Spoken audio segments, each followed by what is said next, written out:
आप सभी को मेरा मैत्रीपूर्ण नमो बुद्धाय जय भीम। मैं आप सभी का स्वागत करता हूं अपने इस YouTube चैनल में जिसका नाम है एक कदम बुद्ध के धम्म की ओर।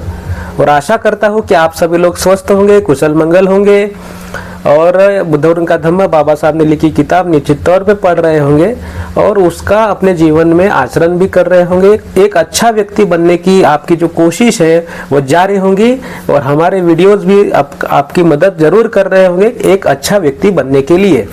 तो आज हम शुरू करते हैं बुद्ध और उनके धम्म का ये प्लेलिस्ट का 100वां भाग है।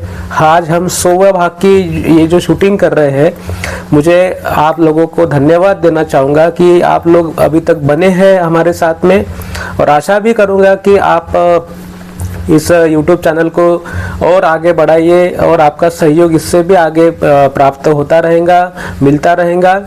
तो शुरू करते हैं आज का ये 100वां एपिसोड है बुद्ध और उनके धम्म का। तो मैं आशा करता हूँ कि आप लोग किताब लेके बैठे होंगे और आज जो हम ये समझने वाले हैं निश्चित ही आपको पता होगा कि आज हम अधम्म देख रहे हैं। मुझे यानी ऐसी जो बातें हैं जिनके आधारित अगर कोई कहता है कि यह एक क्या है धार्मिक कृत्य है, धर्म है, तो वह ऐसे तत्व है जिन्हें हम नहीं मानते। बुद्ध ने उसको नकार दिया है। बुद्ध कहते हैं कि ये किसी भी धर्म के तत्व नहीं हो सकते, किसी प्रकार भी आचरण के योग्य ये बातें नहीं हो सकती। इसके विपरीत हो सकता है। यानी आप अगर उनको मानते होंगे, उन तत्वों पर चलते होंगे तो निश्चित ही अपने जीवन में कठिनाइयां और अड़चनी निर्माण हो सकती है। हमारा विकास तो होगा ही नहीं, लेकिन गतिरोध पक्का उत्पन्न हो सकता है। इसलिए उन बातों को हमें जानना जरूरी है कि कौन सी ऐसी बातें हैं जिनके आचरण से हम विकास तो छोड़ दीजिए लेकिन हमारा जीवन एक गतिरोध बन के रह सकता है। तो आज हम जानने वाले हैं ईश्वर के बारे में। हमने पिछले एपिसोड में भी देखा है कि ईश्वर पे विश्वास करना अधम्म है, कोई जरूरी पार्ट नहीं है धम्म का। तो आज हम यही देखने वाले हैं कि उस ईश्वर को जो मानते हैं और उसको एक क्या मानते हैं, एक परमात्मा है ना, एक ब्रह्मात्मा कहते हैं उसे, है कि नहीं। तो आत्मा और ब्रह्मात्मा का मिलन, आत्मा और ब्रह्मात्मा का मिलन, इस पे जो विश्वास रखते हैं वह क्या है, धम्म का पार्ट नहीं है, वह अधम्म है, ऐसा हम कहेंगे।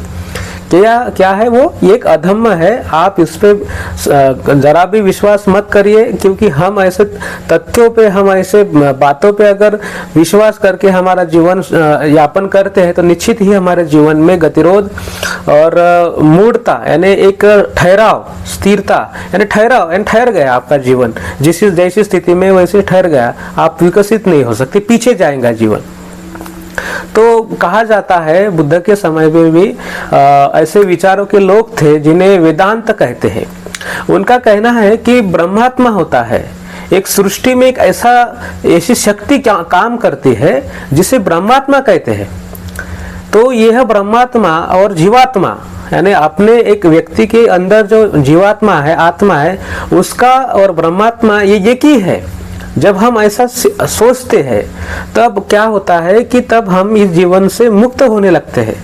और जब हम ऐसा सोचते हैं, हमने ये समझ लिया, हमें ये समझ में आ गया, तब जाके हमें क्या प्राप्त होता है, मोक्ष प्राप्त होता है। ऐसा ये वेदांतों में लिखा गया है।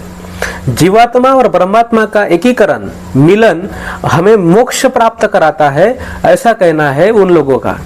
लेकिन कोई भी व्यक्ति, कोई भी वस्तु हो, उसको अपना अस्तित्व जो है वो सिद्ध करना चाहिए कि वो किस अनुसार है कि नहीं। तो हम किसी भी वस्तु को अगर सिद्ध करना हो तो हमें अनुमान और प्रमाण, ये दो चीजें जो होती है, इसके अनुसार हम वो चीजों के अस्तित्व के बारे में कुछ जानकारी समझ सकते हैं या उसका कोई अस्तित्व है नहीं है ये समझ सकते हैं। तो ये जो है ये वास्तविक में दिखती ही नहीं, यानी जो ब्रह्मात्मा कहा जा रहा है वो वास्तविक में क्या है किसी ने देखा ही नहीं है। कोई बोलता है अनंत है, कोई बोलता है अदृश्य है। तो ठीक है, अनंत है, अदृश्य है, उसे देखा नहीं जा सकता।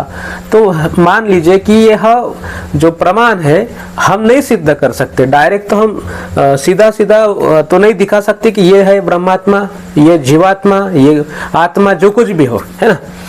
तो आप ऐसा जवाब देके छूट नहीं सकते कि आपने बोल दिया कि भाई ब्रह्मात्मा एक अदृश्य शक्ति है जिसे देखा नहीं जा सकता, तो ठीक है, हमने मान लिया कि वो देखा नहीं जा सकता, पर लेकिन वो कहते बिजली को देखा नहीं जा सकता, लेकिन बिजली जो है वो अनुमानों के आधार पर, यानी उसके अस्तित्व का, उसको अस्तित्व जो है वो दृश्य होकर ही उसको नहीं क्या किसी समय पे दृश्य होकर अपना अस्तित्व प्रकट करना होता है। जैसे हम देखते हैं कि बिजली जब कड़कती है, चमकती है, तो प्रकाश होती है, प्रकाश के स्वरूप में वो हमें दिखती है, तो यानी उसका अस्तित्व है, हम ये मानते हैं। कोई हवा है, हवा को हम नहीं देख सकते, जब हमें वो छूती है, हमें छूकर जाती है, तो हमें उसका एहसास होता है। कोई हवा बह रही है तो उसके कारण कोई धूल मिट्टी उड़ रही है ना, कोई कपड़े जो देखते हैं हम ऐसे इधर उधर फहरा रहे हैं, है ना, घूम रहे हैं, तो हमें उसका अंदाजा होता है। तो कोई भी अदृश्य शक्ति है, अदृश्य कोई भी चीज है, तो उसको अपना अस्तित्व सिद्ध करने के लिए उसको किसी न किसी माध्यम से खुद को प्रकट करना होता है। तो यह चीज भी, जैसे हम बिजली हवा को हमने देख लिया, तो क्या ईश्वर ने भी कभी इसको ऐसा खुद को प्रकट किया है, परमात्मा ने खुद को प्रकट किया है? तो ऐसा कहीं भी हमें नहीं दिखता। सामान्य तौर पर वह हमें दिखना चाहिए, लेकिन वह हमें नहीं दिखता। उसके बाद वो क्या है, एक कल्पना है। बुद्ध कहते हैं कि मैं इन कल्पनाओं के आधारित जो कुछ भी धर्म तत्व होंगे, मैं मानने से इनकार करता हूँ। मुझे वो तत्वों को कोई मानने की जरूरत नहीं है।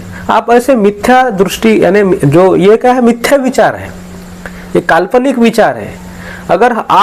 अगर मैं हो या आप हो, इन मिथ्या विचारों पे अगर ध्यान देते होंगे, तो हमारा जो जीवन है, जो वास्तव में हम जी रहे हैं, वो कोई खेल तो नहीं है। चलो फिर से शुरू करते हैं, है ना। कोई बच्चों का खेल होता है कि अरे मैं हार रहा हूँ, चलो मैं तुमको चॉकलेट खिला देता हूँ, हम फिर से शुरू करते हैं। ऐसा तो नहीं हो सकता। तो इसलिए हमें ये देखना जरूरी है कि वास्तव में हम जो चीजें जीवन में अनुभव करते हैं, हम अपना जीवन जीना चाहते हैं, किसी ठोस आधार पे जीना चाहते हैं, तो यह ऐसे मिथ्या आचार नहीं होने चाहिए, मिथ्या विचार नहीं होने चाहिए। ये मिथ्या विचार किसके विरुद्ध नहीं है? हमने पढ़ा है, हमने देखा है, अष्टांगिक मार्ग में देखा है। सम्यक दृष्टि क्या है? सम्यक दृष्टि मिथ्या दृष्टि के विरोधनी है, और मिथ्या दृष्टि सम्यक दृष्टि का लिए घातक तत्व है। आपके विचार स्थिर होने चाहिए, स्ट्रांग होने चाहिए, सक्षम होने चाहिए, और जो कुछ भी है वो आपको सीधा सीधा दिखना चाहिए, है कि नहीं। तो यह हमने देखा है कि ईश्वर अपने खुद को, जो ब्रह्मात्मा है, अपने खुद को किसी भी स्वरूप में यह वास्तव में जो सिद्ध नहीं कर सक रहा है, उसका अस्तित्व वो खुद प्रमाणित नहीं कर सक रहा है, तो हमें यह विचार मानना कदापि ही शक्य नहीं है। तो मान लीजिए कि उसको एक ये कल्पना है ना, एक फिक्शन है। तो कल्पना क्या होता है? जैसे लॉजिकल फिक्शन होता है, लीगल फिक्शन जिसे कहते हैं, एक न्यायिक कल्पना होती है कि नहीं। हमने बहुत बार देखा है, सुनते हैं हम कि कोई जो जिरह होती है, आर्गुमेंट होता है कोर्ट में, तो वो कहते हैं कि मान लीजिए ऐसा है। तो ये मान लीजिए क्या होता है? कोई लीगल फिक्शन, जो लीगल कल्पना है, न्यायिक कल्पना, कायदेशीर जो कल्पना है, उसको क्यों माना जाता है? क्योंकि उसको मानने से हम ऐसे परिणाम की ओर चलते हैं जिससे हमें एक क्या सकारात्मक परिणाम सामने आने की गुंजाइश बचती है कि नहीं। तो जैसे हम ये मानते हैं कि मान लीजिए कि इस सृष्टि में एक समानता है कि नहीं, एक समानता। तो ये समानता क्या हो सकती है? स्वतंत्रता क्या हो सकती है? बंधुता क्या हो सकती है कि नहीं। भले ही नहीं हो, क्या पहले से उत्पन्न थी? नहीं थी, लेकिन अगर हो तो उसका परिणाम क्या हो सकता है? हम कल्पना कर सकते हैं, समझ सकते हैं। अगर भातृभाव है, समता है, स्वतंत्रता है, न्याय है, बंधुता है, तो इससे क्या होने वाला, क्या हो सकता है हमें प्राप्त? निश्चित ही हम देख सकते हैं, जहाँ पे समता आती है तो निश्चित ही एक छोटा बड़ा का जो जाति भेद होता है, वर्ण भेद होता है, उससे निजात प्राप्त हो सकती है। तो ऐसे ईश्वर को मानने से, उसके ब्रह्मात्मा की कल्पना करने से कौन सा ऐसा परिणाम होने वाला है, होगा जो सभी सृष्टि के इंसानों के लिए, सभी सजीवों के लिए सकारात्मक सिद्ध हो सके। ऐसा बुद्ध जब पूछते तो कोई इसका जवाब नहीं दे सकता, किसी ने नहीं दिया है। हम कल्पना में नहीं जी सकते ना, हमारा जीवन वास्तव में है। इन सभी चीजों के जवाब हमें वास्तव में मिलने चाहिए, लेकिन कोई नहीं देता। आत्मा के बारे में तो हम अगले एपिसोड में भाग में बोलेंगे अभी, लेकिन यह जो ब्रह्मात्मा जो है, जिसे हमें प्राप्त करना है, हमारे आत्मा को उससे मिलाना है, तो हमारे उन जो ब्रह्मात्मा है उसको देखना भी तो चाहिए, किसी ने उसको प्रमाणित करना चाहिए। भारद्वाज और वशिष्ठ जो तरुण ब्राह्मण थे, उनसे चर्चा में बुद्ध ने यही बातें समझाई है उन लोगों को। जो पहले भाग में भी हमने देखा था कि ईश्वर के बारे में भी चर्चा उन लोगों ने की थी, तो उन्हीं को समझाया है बुद्ध ने कि देखिए, जो ब्रह्मात्मा के बारे में आप कह रहे हैं, तो आपने उसको देखा है क्या? वो कैसा दिखता है, छोटा है, बड़ा है, कहाँ रहता है ना? आपने किसी गुरु ने देखा है? आपने आप जिन ग्रंथों को पढ़ते हैं, आपने जो विद्या ग्रहण की है, वेदों की, शास्त्रों की विद्या आपके पास है, तो आप ऐसे 7 जन्मों में भी, जो आपके 7 पीढ़ियां है, उससे पहले के आपके गुरु है, उन्होंने भी ब्रह्मा को कभी देखा है, ब्रह्मात्मा को कभी देखा है, उसका अनुभव किया है, उसको वो कैसा है उसका वर्णन किया है। तो ऐसा कुछ है नहीं। तो ये तो ऐसे बात हो गई कि एक अंधा है जो आगे चल रहा है, उसके बीच में भी जो लोग उसके पीछे पीछे चल रहे हैं वो भी अंधे हैं, और जो पीछे उसके पीछे है वो भी अंधे हैं। तो एक अंधे की एक लाइन हो गई यार। और बुद्ध आगे जाके कहते हैं, तो ऐसी बात हो गई कि आप ऐसे तरुणी पे, ऐसे युवती पे प्रेम कर रहे हैं जिसके बारे में हम कुछ नहीं जानते। आप कहते हैं कि मैं एक युवती से प्रेम करता हूँ। जब आपको पूछा जाता है कि वो कहाँ रहती है, कौन से जाति की है, कौन से वर्ण की है, कैसी दिखती है, लंबी है, छोटी है, काली है, गोरी है, तो आप बता नहीं सकते। आपको उसके बारे में जानकारी नहीं है, आपने देखा ही नहीं, वास्तव में है ही नहीं। तो वह कहते हैं बुद्ध, क्या वशिष्ठ और भारद्वाज आप ऐसी ही तो बातें नहीं कर रहे हैं, ऐसे ही मिथ्या बातें नहीं कर रहे हैं, ये मिथ्या चर्चा नहीं है। तो हाँ, ये ऐसा ही है। तो ये ऐसा ही है, तो ऐसे अवास्तविक, काल्पनिक, अप्रमाणित, जो खुद को सिद्ध नहीं कर सकता, ऐसे ब्रह्मात्मा को हम कैसे मान ले? और जो नहीं ये मानना है, ये जो मानते हैं इसका कोई प्रमाण ही नहीं है, और जो इसमें मानते हैं तो वो क्या कहते हैं? वो अधर्म है, वो अधम्म कहते हैं, वो अधम्म करते हैं। तो बुद्ध आपको सचेत करते हैं। धम्म तो आपको दिया, बुद्ध ने सद्धम्म आपको दिया, हमें दिया, लेकिन हम उसके साथ में अगर ऐसे भी चीजें मानते हैं, क्योंकि यह तो बाबा साहब ने यहाँ पे दिया है, वास्तविक में हमें धम्म की जानकारी देनी चाहिए थी, है ना? सद्धम्म की, बुद्ध का धम्म मैं सद्धम्म मानता हूँ, सद्धम्म के बारे में जानकारी देनी चाहिए थी, लेकिन अधम्म के बारे में भी जानकारी दी है। क्योंकि आज के जो बौद्ध है वो क्या करते हैं कि बुद्ध को भी मानते हैं, और जो बाकी के जो रिलीजन होंगे, धर्म होंगे, उनके भी देव देवताओं को मानते हैं। तो यानी आप क्या कर रहे हैं? आप अपना जीवन अस्थिर कर रहे हैं, जिसके कारण समाज में विषमता के कारण समाज में समता नहीं है। आप समता भी मानते हैं, विषमता भी मानते हैं, है कि नहीं? विषमता के कारण ही समाज में अंधकार पैदा हुआ है, और इसी विषमता को तोड़ने के लिए बुद्ध ने क्रांति की है। तो इस क्रांति को भी मानते हैं, प्रतिक्रांति को भी मानते हैं। तो आप अपने जीवन में इस प्रतिक्रांति को, यानी इस अधम्म को छोड़े, है कि नहीं? इसीलिए यह पार्ट आपको समझना जरूरी है, बौद्धों को समझना जरूरी है। किसी भी तत्ववेत्ता को, कोई भी ऐसा व्यक्ति हो जिसको लगता है कि मुझे मेरे जीवन में सुख शांति चाहिए, मुझे मेरे जीवन में वास्तविकता में जो कुछ भी प्राप्त करना एक जीवित व्यक्ति के लिए आवश्यक बात है, वह मुझे प्राप्त करना है, बाकी झमेले में मुझे नहीं पड़ना है, तो निश्चित तौर पे कौन से झमेले हैं और कौन सी चीजें प्राप्त करने योग्य है आपको जानना जरूरी है।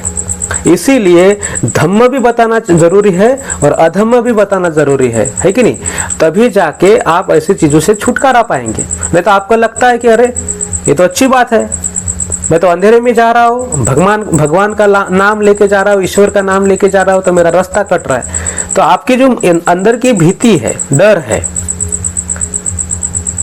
आप किसी और पे भरोसा कर रहे हैं जो अस्तित्व में है ही नहीं, यानी आप में हिम्मत ही नहीं है।